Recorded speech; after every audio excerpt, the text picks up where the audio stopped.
I'd like to welcome everyone here today, and thank you for taking the time to come here and help us celebrate apprenticeships. First of all, I'd like to recognize our partners who have taken the time to be here in West Virginia with us today. The National Coalition for Advanced Technology Centers, Tooling U, SME, West Virginia Women Work. I'm trying to look around and find all these people as I see now. Work Scouts, who formerly, when we first started this, and some of you all were here when we started this program, the former Troops to Technology program, and America Makes, who could not be with us here today. But I do really appreciate all of you all. They've worked very hard all morning. They've had their partners meeting, and it's just great to have you here in West Virginia. I also want to welcome Ken and Karen from the U.S. Department of Labor. They are great sponsors, they are great partners, and they are very much leaders in skills development and apprenticeships. I thank Dr. Marr, Vice President for Research at Marshall University. Sometimes we interchange that title and I get confused and introduce myself as that. So I apologize again for that. But he has been instrumental in providing guidance and support to both RCBI and Apprenticeship Works. We have industry representation with us here today, and we actually have a couple of new companies who are ready to sign on the dotted line today. There are many accomplishments and success stories that have occurred over this past year, and others will share those with you in just a moment. But we are very proud of Apprenticeship Works and very proud of having the opportunity to work with so many good people around the country. I now would ask Mike Browning with U.S. Senator Joe Manchin's office to come forward and share greetings from the Senator. It's truly an honor. We work really well with RCBI. They have helped us with a lot of our jobs fairs, and I first became aware of the apprenticeship program through a jobs retraining fair in Logan at Southern West Virginia Community and Technical College maybe over a year ago. And it was fascinating, and I actually spent a whole lot more time there than what I was supposed to spend just learning about it because I was so fascinated. And being from down in that area, that's a fantastic thing. And then I also was the newspaper editor down there and covered the Mohawk flooring when it came in. So I love RCBI, and I know the Senator does too. So on behalf of the citizens of the Mountain State and as your United States Senator, it is my distinct honor to welcome those attending this ceremony for Apprenticeship Works, the National Advanced Manufacturing Apprenticeship Partnership. This is a valuable opportunity to network with experts in advanced manufacturing and receive advice about building a customized apprenticeship program. These programs have proven successful not only in our state, but across the nation because they offer rewarding opportunities to both workers and companies. RCBI originally worked with Mohawk Industries in Mingo County to develop this unique apprenticeship model to meet the company's workforce needs. Skill enhancement programs are vital to the success of our businesses, and I applaud the Robert C. Byrd Institute for making this program available as well as for meeting its first-year goals. Indeed, RCBI is an irreplaceable institution in West Virginia. For years, RCBI has been the front runner for advanced manufacturing technology in our state and has made countless innovative contributions that have advanced our West Virginia workforce and economy. Its namesake, our dear Senator Robert C. Byrd, was committed to providing these opportunities for the citizens of our beautiful state, and I am proud that RCBI has upheld his legacy of moving our state forward. With warmest regards, Joe Manchin III, United States Senator. Thank you all very much. Okay, well, I think that concludes things today. I am very humbled. Mike, please express our appreciation to Senator Manchin for his kind words. Lucinda Curry, our program director, will now come forward. Allow us to take a moment here to recognize you for all you have done for Apprenticeship Works, bringing a great team together, and everything you've done for skills development in West Virginia and the nation.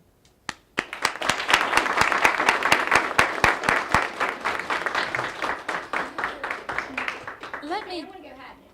No. I have some more to say.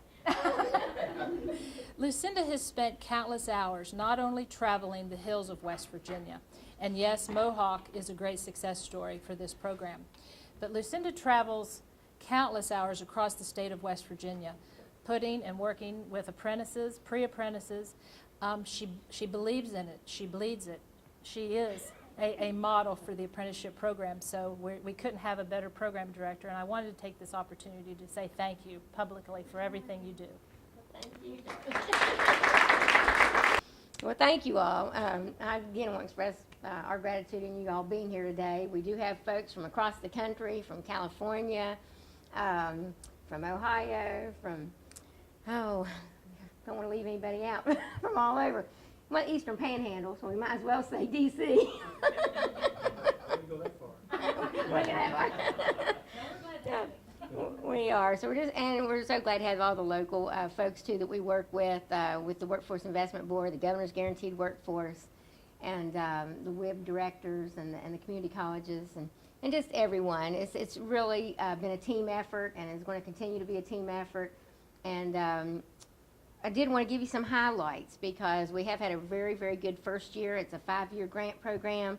And the first year, we've been tasked with expansion of apprenticeship programs and building new apprenticeship programs. And we've done a lot of expansion this year, really worked on that first. We've had expansions with Mohawk Industries, which has already been mentioned, that we started here in West Virginia with them. And now we have apprentices in Georgia, Virginia, Texas, South Carolina, Arkansas, and North Carolina, with over 30 new apprentices in total with them. And we've also had expansions with Dept, USA, in their tool and die program and in their maintenance program in the South Charleston plant, with over 40 new apprentices in those programs. And we've been in discussions with their corporate headquarters, who now wants to expand it to their other 8 sites around the country. Starting with Chattanooga, Tennessee next. They have 2 plants there and building another one. So the expansion effort is going very, very well. And then today, for our signing ceremony, we are going to be starting our new RCBI administered group apprenticeship program, which manufacturers can join, and we help administer their program and do a lot of the legwork for them. And work as an intermediary. So we're going to have companies signing on to that. And that's going to be very, very, very good, especially for the small and medium-sized companies, so that they will have that support and they need to get their apprenticeship up and running and off the ground and growing.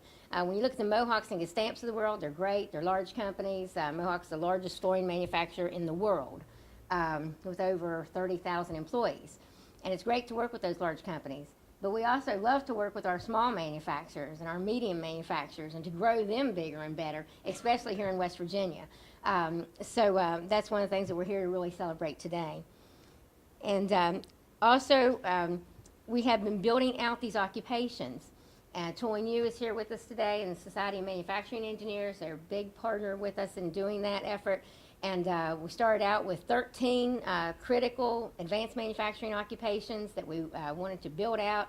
When I say build out, that's working on the curriculum for the OJT portion, the on-the-job training portion, identifying that with companies and what that should be, and then on the related training side with their schoolwork, which can be done online. And 11 of those 13 occupations have been built out in this first year, which is phenomenal. If any of you have been in curriculum development, working on the academic side of things, it's just a phenomenal accomplishment. And we've even thrown them a couple curveballs and asked them to do some new ones that weren't on the list. So new occupations that are coming out that have never had curriculum development done before. So we're very excited about our first year and looking forward to the next 4.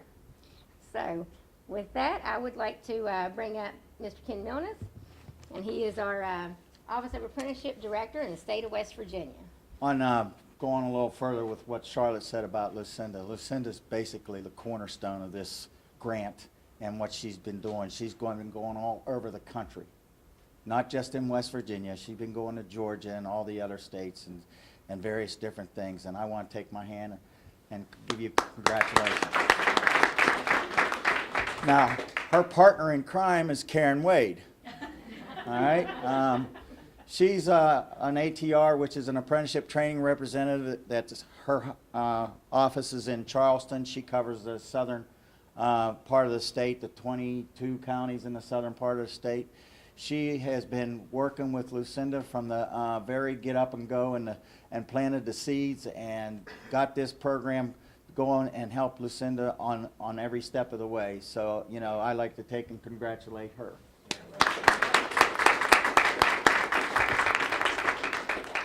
As we said, this is National Apprenticeship Week. It's big. This is the second event for this one. Last year was a little short notice, about 2 weeks. We got notice, say, can you make arrangements for get people to sponsor National Apprenticeship Week? Well, this year we had quite a bit of warning about the National Apprenticeship Week, but we got over 550 events going on nationally, and that's growing. I added a couple today, so you know, but that's growing, and we have 14 here in the state of West Virginia, plus another. I'll get to this in a little bit, but you know, what is involved in apprenticeship? What it take to have a registered apprenticeship program? And I do say registered apprenticeship program with the U.S. Department of Labor Office of Apprenticeship, because if it doesn't say registered and it's not registered with the SAAs, the state apprenticeship agencies, or the U.S. Department of Labor Office of Apprenticeship, then it's really not apprenticeship. Okay, it has to be registered, whether it's with us, the federal end, or the state end. AHI is a state apprenticeship agency, so their registration agency is the state. Okay, and then West Virginia is a federal state, so OA is the registration agency. What does it take to run a registered apprenticeship program? It takes an employer. Employer is the cornerstone of any apprenticeship program. It has to have an employer. It has to have an OJT outline or curriculum outline. It has to have classroom related and training outline. And it has to have a progressive wage schedule. Those are basically the main three components of any registered apprenticeship program. And what's happened here with RCBI and Marshall, they have developed a set of standards that an individual employee does not have to develop on their own. They're already developed. All you have to do as an employer is sign the acceptance agreement. It's a basically 3 or 4 page document. It asks you for your address. It asks you for what occupation you're planning on, and what is your wage schedule. Okay, then you sign it, and then it comes to me, and I sign it, and then you become a part of the standards here. That's the easiest way to register an apprenticeship program, is at group programs. That's what we're pushing as an agency, is group programs. Okay, whether it be group individual, or group non-joint, or group joint. Group non-joint is there's no unions, but a group joint, there's a labor organization with that. But you know, this is an exciting time for us with RCBI. They're one of the 45 grantees or 47 grantees in the United States that applied for the $170 million 2 years ago. Okay. Fortunately, we tried to get a grant for the $50 million. 37 states got that, but West Virginia did get the accelerator grant, which is $200,000, which Sharon Adams is overseeing and Jeff Huffman is overseeing. So, you know, that is going, how are we going to expand apprenticeship? And we're going to need your help. We're going to need everybody's help and everybody's partnership to help expand that and hopefully grow more apprenticeship programs in the state of West Virginia. There is so much ground that we can cover and so much areas that we can go into. There's over 1,300 occupations that we recognize as apprenticeable occupations. All right, it's in IT, information technology, transportation, energy, health, safety, homeland security. All the federal prisons here in West Virginia are registered. And Mount Olive, a state prison, they're registered also. But, you know, just to name a few. Child care services. Who would think a child development specialist would be an apprenticeable occupation? We have that. We have a statewide program, and we have over 500 apprentices in that program as we speak, and it's growing, okay, as we speak. But I cannot say, you know, employer benefits. It reduces turnover. It increases productivity. It's safety. It helps create safety in the program. It creates loyalty. Just to name a few, if you're seeing this slide up here, there's a few other things, but mostly it's training people that you want to be trained, and you're training them the way you want them to be trained, and you're giving them a well-rounded training basis. You know, you're giving them what they're going to meet for you in your future. And training and apprenticeship is flexible. It's flexible to meet your individual needs. It's flexible to meet the employer's needs, not our needs, not education's needs, not anybody. It's to help the employer get the well-rounded, trained individuals for that program, for that occupation and that industry. I also like to take this moment here. I was at the governor's office today, and he provided us a proclamation. West Virginia Governor Tomlin provided us a proclamation for Apprenticeship Week. And he provided us copies of them, and I'd like to present Charlotte with one of the copies that we provided for us. Charlotte? Thank you.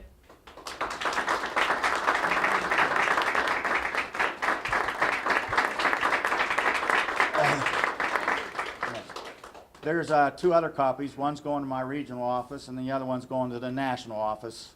You know, I already emailed it to everybody. I scanned it and emailed it to everybody. So everybody's already seen it in electronic form, but they'll get the hard copy on Monday. So, but anyways, any questions, comments? Anybody got questions? Come on now, you know, I'm here to help you. And that's one thing I can always tell you. When I come in that door and I say I'm from the U.S. Department of Labor and I'm here to help you, you can take that to the bank. Because that's what we are. We are a servicing agency. We're not a regulatory agency. We're not anything that goes over regulations. We promote and service and provide technical assistance to any registered apprenticeship program, whether it be in the state in West Virginia or in any other states. I have serviced and provide technical assistance to people in West Virginia, people in Virginia, people in Pennsylvania, people in Ohio. If anybody calls me up and they have a question about apprenticeship, I will do my best to help them, no matter where they're from. But my heart and soul is here in West Virginia. And I want to promote and help the employees and the employers of West Virginia to become a well-rounded, trained individual and make the employers continue to grow and be successful. Thank you. We're going to introduce the partner in crime, Karen Wade, to come forward and talk a little bit about employee benefits.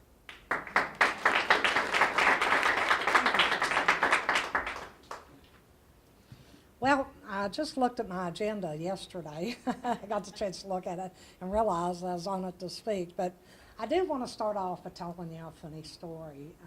And I always like to do that to kind of break the tension. Now, if you don't think it's funny, laugh anyway. And for you all that laugh the most, I'll pay you later. So I have now been with the agency for 27 years. I'm a product of apprenticeship, and I believe in what apprenticeship can do for our state and for our country. But I'll never forget, as starting my young career, my first public speaking, and I always think about it when I'm invited to speak, my first public speaking was to speak with the governor. And at that time, I'm starting to tell my age, Governor Wise, Bob Wise, here in West Virginia.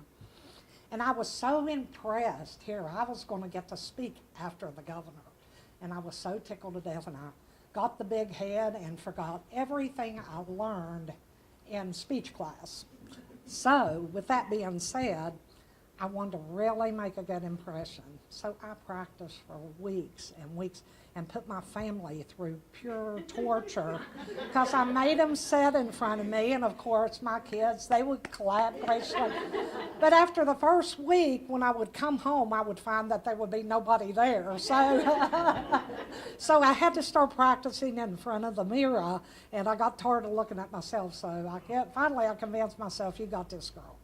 But when I got to my engagement, and they informed me that Governor Wise, there was a mishap in his schedule, so I was going to be put on before him. And I thought, wow. So, of course, that head blowed up even bigger. And so I got up there, and I didn't miss a lick. I had memorized my whole speech, and I probably spoke for 15, 20 minutes.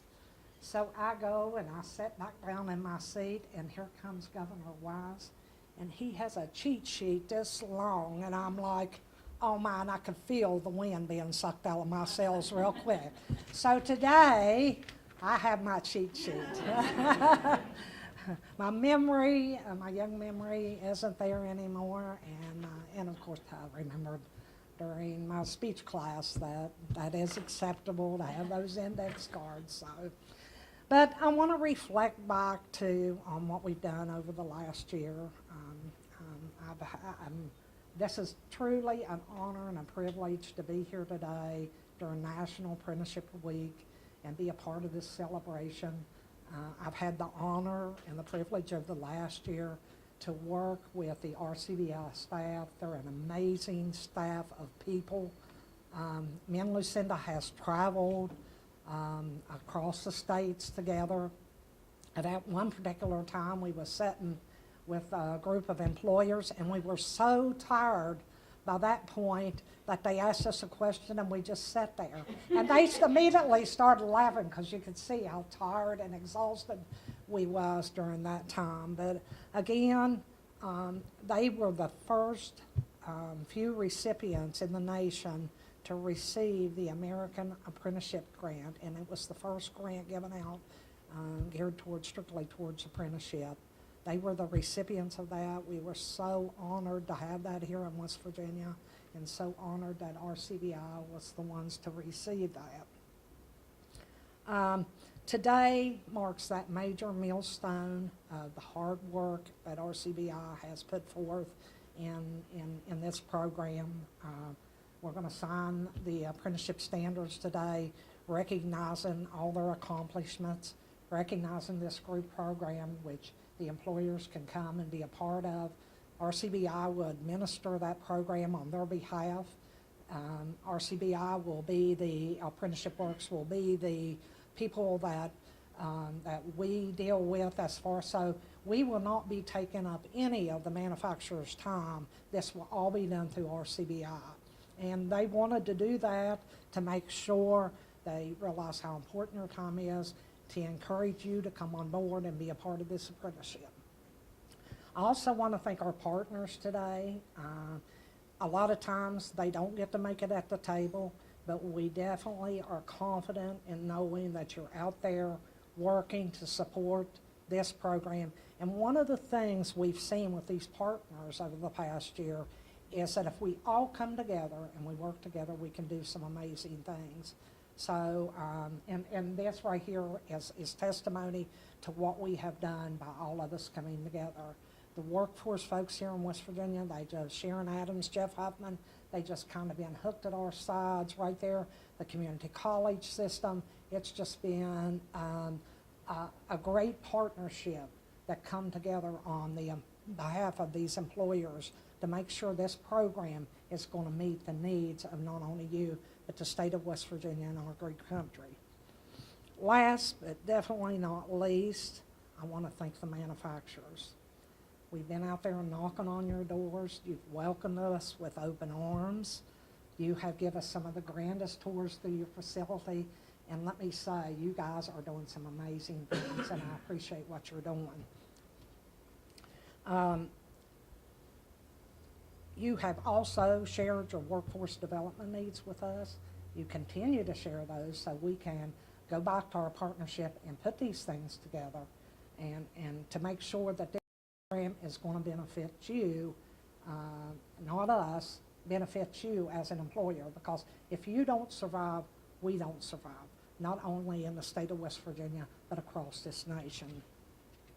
For the employers in the audience that we haven't got to yet, we will be knocking on your door, and we're assured that we will get the same reception, and we would definitely appreciate that. Again, we'll go all of our way to do whatever it takes to make sure your needs are met during this apprenticeship program. Now, I want to talk just a few more minutes. Now, Charlotte said since I was last, I get to talk as long as I want to. but I promise I won't get long-winded.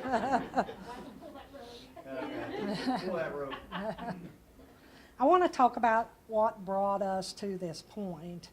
And we're looking at, in this nation, a major shortage of skilled workers. We're looking at, and I want to name a few things that's causing this. We've got an aging population, the retirement of the baby boomers. We've got years of being spoiled to the fact that we can get skilled labor off the streets, so we kind of focus little or none at all on training over the years. We have young people that's coming out of high school that they're being told that they can make $200,000 a year to go to college. And they're coming out with large student loan debts, and it's not happening. Employers are still, and the industry is still hollering, we can't find skilled workers. So the list can go on and on about what has caused us to come to this point of this skilled labor shortage. So the administration was hearing your voice, and they started looking around at some of the other countries and seeing what they were doing in the workforce development needs. Apprenticeship was at the top of the list. It was very widely used. It was highly regarded in other countries as being the #1 workforce development tool. So they said, we need to do that here in the United States. And folks, keep in mind, this just wasn't one side of the administration. This was both sides of the administration saying to us, we want you all to get out there and we want you to expand apprenticeship. So that's what we have done. We went out and we're working with employers, we're working with RCBI to try to make sure that has happened. And we're proud to say today we have reached our goal of over 500,000 apprentices, registered apprentices across the nation. So the goals,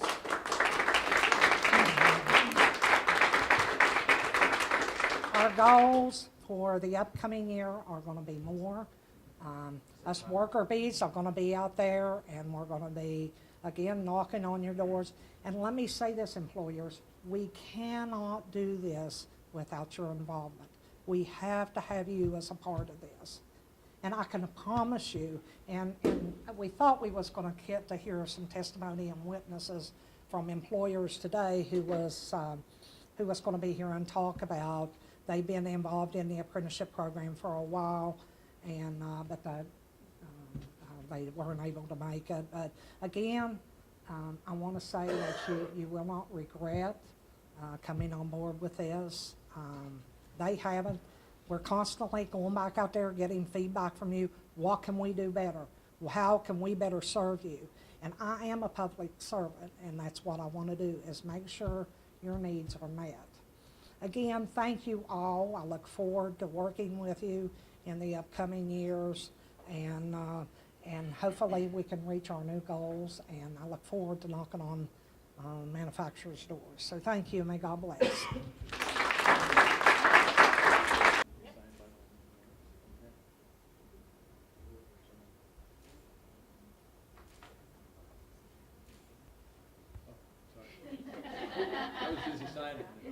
Fortress Firearms here today. Tom, would you like to join at the table? You all are all witness today to the signing. He's signing his life away here on the dotted line to become part of this exciting program.